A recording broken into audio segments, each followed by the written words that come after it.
Saudara-saudari yang terkasih dalam Kristus, Shalom. Pernahkah Anda merasa seperti berada di tengah lautan yang gelap dan bergelora, merasa terancam, sendirian, dan kehilangan harapan? Mungkin saat ini Anda sedang berada di dalamnya, di tengah badai kehidupan yang terasa begitu menakutkan. Lagu pujian kita hari ini, dari nyanyian Kemenangan Iman nomor 19, dalam lautan yang kelam, dengan begitu indah dan jujur menggambarkan perasaan itu. Bait pertamanya mengatakan, dalam lautan yang kelam, terancam jiwaku, dalam dosa tenggelam, hilang harapanku.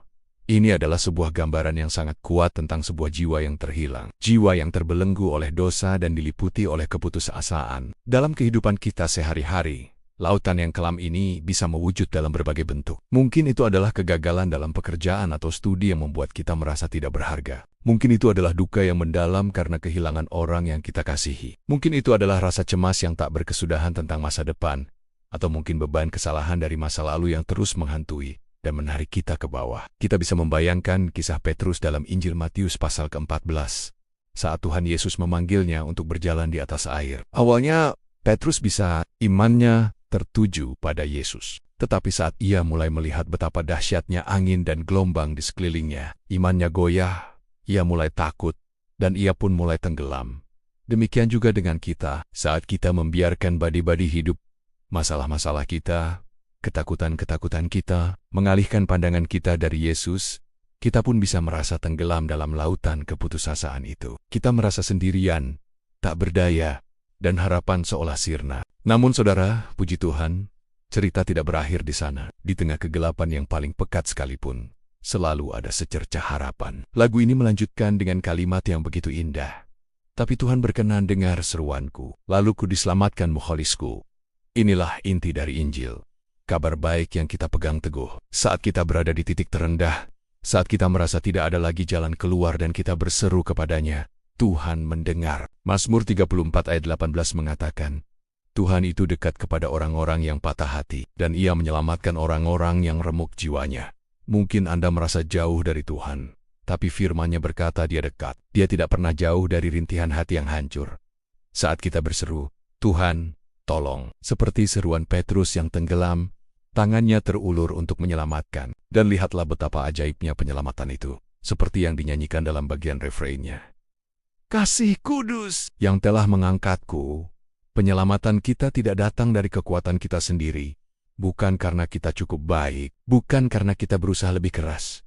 Bukan. Sama sekali bukan. Kita diangkat murni karena kasih-Nya. Kasih yang kudus, yang sempurna, yang tak bersyarat. Roma 5 ayat 8 mengingatkan kita dengan sangat jelas. Akan tetapi, Allah menunjukkan kasih naya kepada kita. Oleh karena Kristus telah mati untuk kita ketika kita masih berdosa. Perhatikan baik-baik. Kristus mati untuk kita bukan saat kita sudah baik, bukan saat kita sudah layak, tetapi justru ketika kita masih berdosa, ketika kita masih tenggelam dalam lautan yang kelam itu. Kasih inilah yang menjadi tangan kuat yang menarik kita dari jurang maut dan keputusasaan. Kasih inilah fondasi keselamatan kita. Ini adalah anugerah, hadiah cuma-cuma dari Bapa yang penuh belas kasihan. Setelah kita mengalami penyelamatan yang begitu dahsyat, setelah kita diangkat dari kegelapan ke dalam torang naya yang ajaib, lalu apa? Apa respons kita terhadap kasih yang begitu besar ini? Bait kedua dari lagu pujian ini memberikan jawabannya. Kasih-Nya kudus, besar, patut kubalaslah. Karena itu ku gemar agungkan namanya. Kuserahkan hidupku bulat kepadanya, melayani Tuhanku selamanya. Respons kita yang paling alami adalah rasa syukur yang meluap. Rasa syukur ini kemudian mendorong kita untuk melakukan sesuatu. Kita ingin membalas kasih-Nya. Tentu kita tidak akan pernah bisa membalasnya dengan setimpal. Tetapi dari hati yang bersyukur, timbul sebuah kerinduan, sebuah kegemaran untuk mengagungkan namanya. Menyerahkan seluruh hidup kita, secara bulat, secara total, kepadanya. Pelayanan yang dimaksud di sini bukan lagi sebuah kewajiban yang berat, atau sebuah rutinitas agamawi. Tidak, pelayanan menjadi sebuah ekspresi cinta, sebuah kerinduan hati untuk menyenangkan Dia yang telah terlebih dahulu mengasihi dan menyelamatkan kita. Pelayanan ini bukan hanya tentang aktivitas di gedung gereja pada hari Minggu. Pelayanan ini adalah tentang bagaimana kita menjalani hidup kita setiap hari, dari Senin sampai Sabtu. Bagaimana kita bekerja di kantor, bagaimana kita belajar di sekolah, bagaimana kita berinteraksi dalam keluarga, bagaimana kita memperlakukan tetangga kita. Semuanya itu kita lakukan sebagai persembahan yang hidup untuk kemuliaan nama Tuhan. Inilah ibadah kita yang sejati. Dan terakhir, saudara-saudari, Lagu ini tidak hanya berbicara kepada kita yang sudah diselamatkan. Lagu ini juga memberikan sebuah panggilan dan janji yang kuat bagi siapa saja yang mungkin saat ini masih merasa tenggelam, yang masih berjuang sendirian di tengah lautan yang kelam. Dengarkanlah undangan penuh pengharapan ini. Kau yang hampir tenggelam, pandanglah padanya. Tuhan Yesus telah menang. Kau kan diangkatnya. Laut yang mengamuk pun dibuatnya reda. Yesus mau menolongmu. Percayalah, ini adalah undangan bagi Anda. Jika Anda merasa hampir tenggelam, jika beban hidup terasa terlalu berat, jangan melihat pada ombak, jangan melihat pada badai.